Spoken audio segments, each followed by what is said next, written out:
had been in sales for a number of years after the military, and then I did a real estate deal and never looked back. I've actually moved into multifamily properties. It's a fantastic game to play if you just get in and learn it and start playing and play it right. You could actually have these things just constantly produce money for you.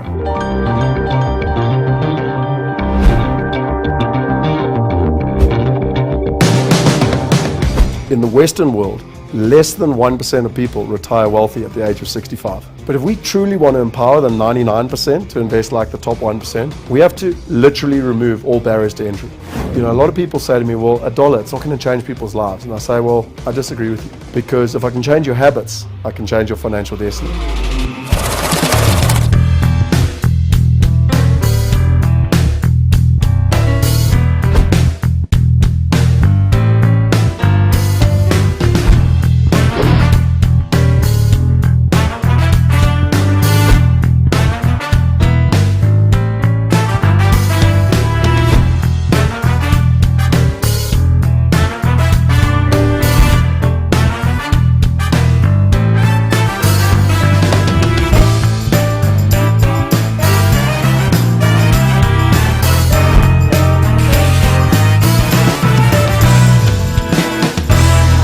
Congratulations, you've made it to episode 6. I'm really excited to be here with you. The amount of phenomenal wisdom that's been in this program for me was overwhelming in a positive way, and I hope that you're having that same reaction to it. Remember, you can and should own this information called Money Revealed. Varying packages are offered to you. Pick the one that's right for you, invest in this, and watch your financial future get better. Now let's jump into episode 6. This train is gaining momentum, and I'm so excited to be here with you to enjoy this information. So let's go.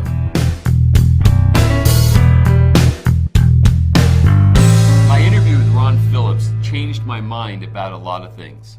I used to think that anybody getting into real estate investment was speculating, taking high risk. I myself had gotten hurt many times in real estate investment saying, yeah, this isn't my business, this isn't my expertise, and there's no consistent way to really earn money by investing in real estate. Well, my opinion's completely changed on that. After my conversation that you're about to witness with Ron Phillips, I am now seeing how real estate investment can be a very profitable, very steady, very secure thing to do. So check out this interview that I did with Ron Phillips. Ron, thanks so much for sitting down with us and giving us your time. Yeah, it's my pleasure. Happy to be here. So you have a background in real estate. How did you get involved in that? You know, I love to read, so I just started reading books. And I was actually reading books about just about money in general. Mm-hmm. And I traded one to a buddy of mine, and he gave me a book that was specifically about real estate investing. And I'd had some experience with it in my past, not personally, but with some people that I knew, and so it just resonated. And then I just started diving in and trying to learn as much as I could learn about it because it was fascinating to me. Did you start your career here, or was it somewhere else? No, I started my career in Kansas City, actually. Just cutting my teeth in real estate. But that was after a sales career, and so I had been in sales for a number of years after the military, and then I did a real estate deal and never looked back. So what form of real estate investing do you do? Well, I started out doing like wholesaling and rehabbing or fixing houses and selling to the market. And then I started to realize after I hung out with I was buying properties from a couple, and they kept having houses, and I was a little bit fascinated as to why they continued to have properties. And it turns out they were selling off their rental pool and replacing it with other properties constantly. So I was buying these properties, and they always seemed available for lunch. They didn't seem to work as hard as I did, and so I just started to ask them questions about what they did, and lo and behold, they really didn't work as hard as me, and they made considerably more money than I did. Right. So it didn't take me very long to try to start to understand why. Why is it that they have time and they have money, and I have time? I don't have any time, and I have money, but it seems like there's a cap to that, you know. and they owned a rental real estate portfolio that produced cash flow like a machine every single month, and I didn't. I was producing my income from buying properties or buying inventory, selling the inventory. Well, once I'm out of inventory, I'm out of business. So I just had to constantly fill this engine that I had made, which is not, there's nothing wrong with that, but once I realized that you could fill it once and it kept paying you over and over again, I'm not the sharpest tool in the shed, but I figured that out real quick. You could actually have these things just constantly produce money for you. So basically, you were like what they'd call flipping houses. Yep. You'd buy it, rehab, and then sell it, and then get the next one. So it was very transactional, the business. It's transaction to transaction that you were living. It was, and I was in business with my brother, and we found a way to create a little bit more of a machine. We had a mortgage broker that was helping us out. He would get the people all qualified for us. And so we had people coming in on the buyer side, and we had figured out how to, create a pretty decent funnel on our acquisition side too. And so that thing was starting to churn out some pretty decent volume. And then there was some regulation changes that really hurt our business in the early 2000s. What were those? In other words, because this is kind of important when you're dealing in a regulated industry, and there's aspects that touch real estate that are very regulated, right? Sure. And those are things you have to kind of be prepared for. There could be shifts, and how might that affect you? So what was it that actually happened? Yeah, and we were completely unprepared for it. We were selling all of our properties. All the people that were coming to us were using HUD financing, and so we were very. Can you just dependent. explain what HUD financing is? Yeah, it's a government-backed loan product, Okay. right? So and this was pre-2008 crash. So back then, anybody that fogged a mirror could get a loan. Right. Literally anybody could get a loan, and so all of our business, well, not because we were rehabbing houses that were kind of in the lower income area, and so since we were so dependent on this one source. There was some fraud that had happened in Kansas City. HUD changed their guidelines for rehabbers, so we had to have 12 months on title before we could sell a property to a person that was using a HUD loan. Which means that you had to hold it longer? Yeah, for a year. Wow. So our machine that we had built, all of a sudden, came to a grinding halt because we couldn't get rid of our properties. And we had to hold them for a year, which forced us into the rental market. Interestingly, right when I had already been talking to these other people, and so it was fortuitous that I understood that. So that stopped my business, but it also forced me into another business that has been more lucrative. But to that point about regulation, there was also some things that happened in the rental market right around the same time, because in the area where we had these homes, Section 8 is prevalent, and Section 8 is government paid for housing, right? So they get a voucher, and then they can go and rent a property. In Kansas City at the time, they had based housing on, or the amount of rent on a point system. And that was to supposedly have better housing, and so you got points for ceiling fans, you got points for certain things that you put in the house. And so people could go in and they could point out a house. In other words, they could get the top rent, but the house really wasn't that much nicer. Our properties were really nice because we had rehabbed them for retail, not for rental. And so we were getting really, really high rent. Good news for us is that because we bought them very low and we had a spread in them, when they changed the guidelines, it didn't kill us. But it could have, because a lot of people were paying very high prices for those properties because of this point system, because the government was paying above normal rent range for these houses. And right around the same time, they decided they didn't want to do that anymore. So they went back to market rent and lowered the rents. I mean, the rents lowered several $100s per door. Wow. Overnight. And so people who had overpaid, now they were in jeopardy of getting foreclosed on, which didn't happen to us. But those two things right there told me you don't want to be you don't want to be dependent on these programs that the government can just change overnight. You want to be dependent. You want to make sure that you run your numbers on market rents and have more exit strategies than just one exit strategy on your properties. So if I just want to fast forward to the end here, are you available a lot for lunch? I am, yeah. I am, yeah. So now you've figured that part out. Okay. I am, All right. yeah. I've actually moved into multifamily properties. It's a fantastic game to play if you just get in and learn it and start playing and play it right. So going back here, though, I had to imagine that in the development of your business, when you were selling the homes, you needed sort of that windfall to be able to invest in the next property, is what I'm imagining. So now all of a sudden you slow that because now you got rent trickling in as compared to saying that you have a large sum of cash to go and make another investment. So were you able to get other types of financing to support your business, or how did you navigate that? Well, I did a complete shift. So I did a mind shift at that time. I realized that I didn't want to do this transactional thing that much anymore. Not so much because of the HUD thing, but that was a wake-up call. But more because I really like the lifestyle these other people had. And that's really, when somebody goes into business, we go into business as entrepreneurs to make a lot of money so that we have time, right? What ultimately ends up happening, though, for a lot of entrepreneurs is they just don't ever quit working because there's always this next level or this next thing. And we actually don't ever get to the point over here where we have the time and we get to enjoy the fruits of our labors.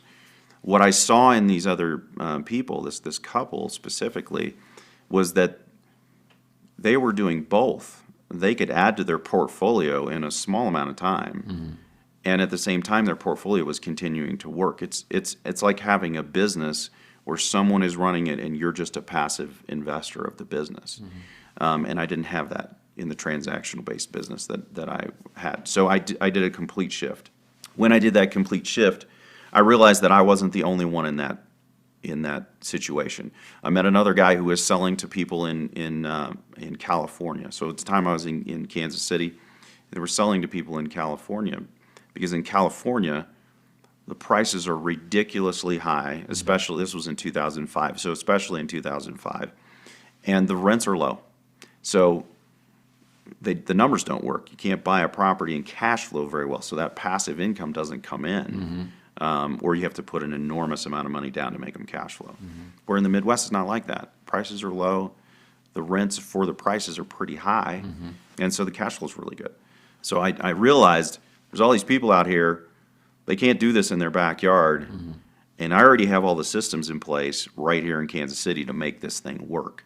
So I partnered up with that guy, and we started selling. We sold hundreds and hundreds and hundreds of homes to those people. At the same time, I used that income to build my own portfolio.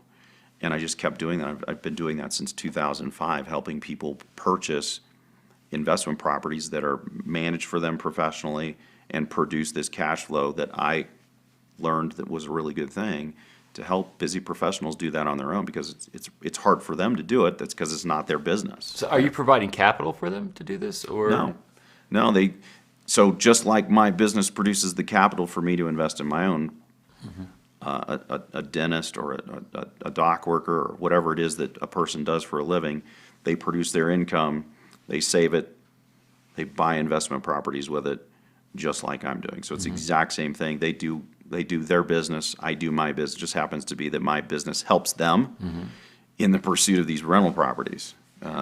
And so now, and these rental properties are single family, or at least when you started out, these were single family home rentals?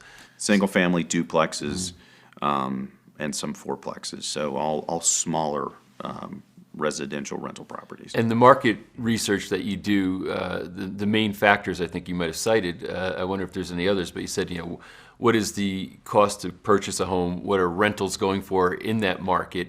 And these things kind of have to equate somehow. So when you do this, are you looking to be at zero cash flow based on the debt service versus the rental, or do you look to have a little bit positive, a little bit negative? What's your calculus on it? No, the game is to have absolutely as much rental income as you can above all of your expenses, right? So principal, interest, taxes, insurance, homeowners association dues, and then the big ones that most Maintenance. people, those are all the ones that you can clearly see what those are going to be, right? Right. You know what your payment's going to be, you know what your insurance is going to be, you know all these costs. Those are hard costs. Right. Then there's some soft costs that you have to figure in as well, which is vacancy rate, because your home's going to go vacant, which Right. means you're going to lose some income, and maintenance, because anybody who's rented a property or who has owned a rental property knows things go wrong, or just owns a house, knows things go wrong, and the owner of the property has to pay for those things. Right. So once you've figured in all of those numbers, after all of that, the house has to be positive cash flow, and the more you can get, the better. Do you have sort of a standard for what you allot for vacancies and for maintenance? There's industry standards, but I prefer to do it based on the area, right? So we're in 10 markets, and then we move markets based on the economy and what's happening in those markets. Each one of those markets has different characteristics, and you could even take Kansas City, for instance, as a macro. You could also do micro inside of there as well. Right. In the Northland of Kansas City, there's a different vacancy rate than there is in inner city Kansas City, which is different from the east and the west, all of that stuff. And we prefer to run numbers based on actual data from our property management companies to say this is the exact, for the last year, this is what the vacancy rate is. How much does that fluctuate, with the time? Oh, it's all over the place, Yeah. especially with the markets. Because the vacancy rate after 2008, after the crash in Detroit, was above 50%. Wow. It was insane. When that kind of stuff happens, people in your business probably tank, I'd imagine. Yeah, and that's one of the rules. You don't buy in a one-horse town. The horse in Detroit was the auto industry, and when the horse got sick, well, the market followed, right? But there were a lot of marketplaces that still had a really solid underlying economy because their economy was diverse. So same thing with Las Vegas. Las Vegas is really good when it's really good, and then when the economy starts to go down, Vegas is built on companies and people going there to spend money, and when there's less money, less people go there. Same thing up in the oil fields. There's a really big boom, recently up in the north of our country, and up there, the numbers were staggering. They were staggering. Except for there's only one thing up there, Yeah. and it's oil. So if the oil market gets hit, it affects everything that goes on up there. And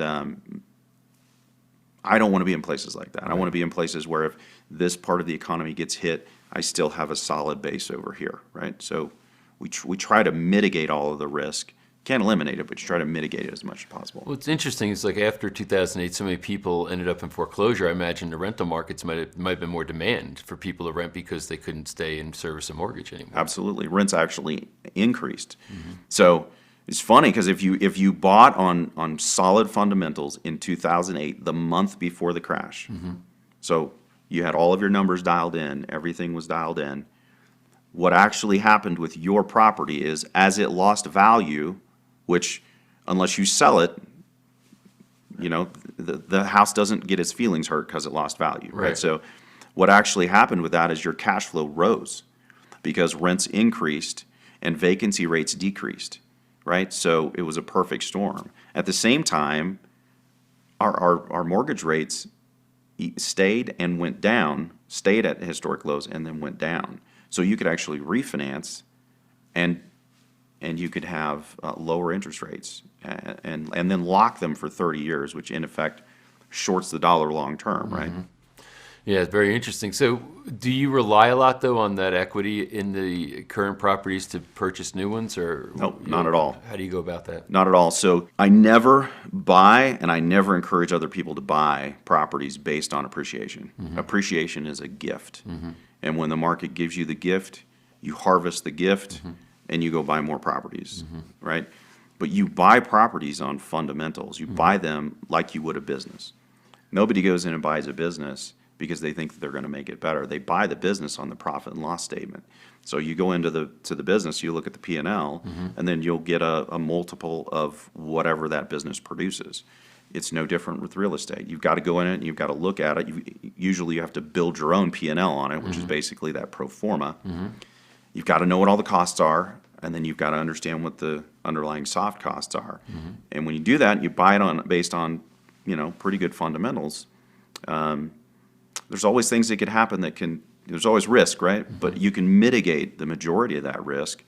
And then if the property loses value, it loses value. You're still producing a positive cash flow, which is giving you, it should give you either high single digit or double digit cash on cash returns. Someone is paying your mortgage for you, which is a return because there's principal reduction happening there. That's usually between 3 and 5% a year, which is better than most people get long term in their funds, right? Just by itself. Say the principal pay down is usually 3 to 5% a year. Yeah, and you got It's 3 to 5% on the invested capital. So that's the other thing, right? Is you don't have to pay cash. You can leverage real estate. So you have to figure your returns on what you put into the property, not on what the property's worth. So what market are you most focused in right now? I'm focused in several, actually, but they're all in the Midwest. Okay. So before the market tanked, and, in 2006 through 2008, we started to pull away from the high appreciating markets because as they out appreciated the rent, the numbers didn't work anymore. Right. So we pulled into the Midwest where it's safe, you can still get cash flows, and you can do that pretty much any time. And then in after 2008, when everything crashed, we went back. We went back into Florida, back into Phoenix. And actually, we didn't go into Vegas because of the economic things that I had talked about. We went into Boise, which was a very similar market, except for it had a stronger economic footing.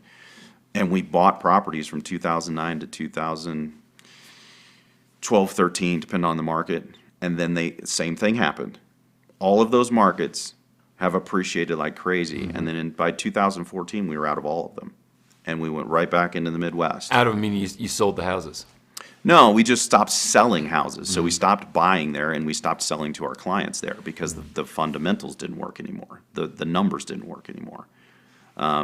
But we held those properties because we weren't at the top of the market yet. So when you're saying clients, so you're basically saying, what are you selling to clients when you say we're selling to clients? This is Same thing I buy. Okay. So single family, duplex, fourplex for entry level people who don't have a big portfolio yet, so they can start to understand how this works.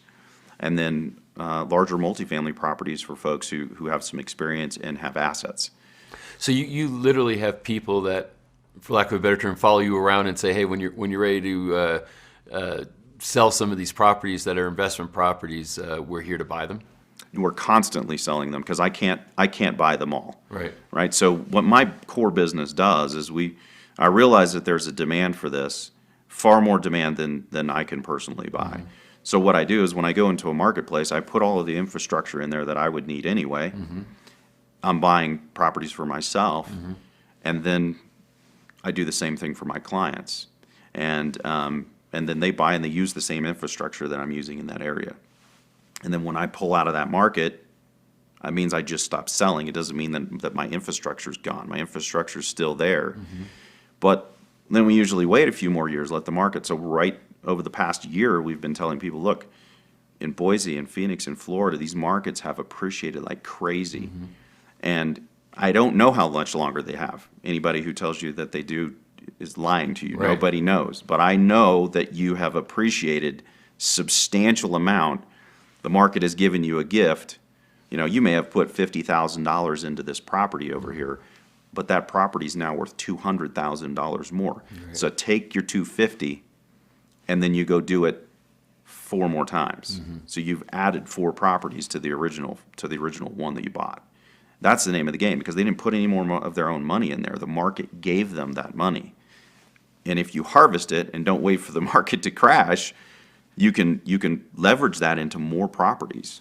So it sort of becomes a little bit of luck and timing as far as how fast you can scale something like this, unless you have some type of capital resources. Sure. But it seems like when you get a little bit lucky and the market goes up, like you said, you can now leverage into other properties and now have a bigger portfolio. Yeah, absolutely. So let's go through like the whole process, maybe if for somebody who's watching this right now saying, okay, what's the step-by-step?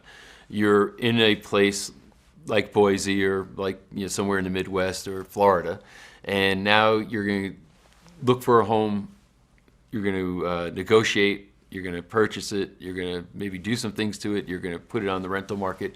Can you just take us through your process, how that works? Sure. So I don't buy and rehab and rent properties anymore because that process for me, those are separate businesses. So what I do is I go into an area and I find people who already have a rehab business, or I go in and I find a builder, and I say, this is what I'm looking for, and then I either have them build that specific product for me and for my clients, or I go into the rehabber and I say, you need to find this type of home or this type of duplex, and you rehab it, you do all of that stuff, you take all of the risk doing that part, and then we will pay just under market value for those. So you get your return. So you win, and then my clients win because they've got a property that usually has a tenant already in place. It's already being professionally managed, and all they have to do really is come up with the down payment for the property. So for them, it's super easy. For me and for my team, there's a lot more work, right? Because we have to go in and vet these people, make sure they know what they're doing, and then help. Like in the case of the builders, sometimes it takes us 6 months to a year to actually put that project together because they've got dirt, but they have to put the infrastructure in the dirt. We have to run the numbers. We have to chase all of the pricing that's constantly going up and trying to keep those numbers working the whole time we're doing that. And then we'll buy some of those and we'll sell the rest of them to our clients. And are you trying to work without realtors to save that particular I am a fee? broker, Okay. so you act as your own. so I don't need them. Yeah. Yeah. So you can act as your own, and that I would save costs. So somebody who's getting into this business, would it be a good idea for them to get a broker's license? Well, not necessarily. I mean, it's not necessary if all they're going to do is buy real estate and hold it. They really don't need that. And if they're going to go do this on their own, and they live in the Midwest where you can do this all the time, it doesn't really matter what the market's doing. You can always do this. The fundamentals pretty much always work. Then they can go do it themselves. But I would strongly recommend that they still go out and find a professional property manager because 95% of us are not made for that business. It's a hard business. Yeah. When your tenant calls you up and, they have health problems and whatever, most of us have a heart that says, I got to let them slide. But you also have a payment you have to make, Yeah. right?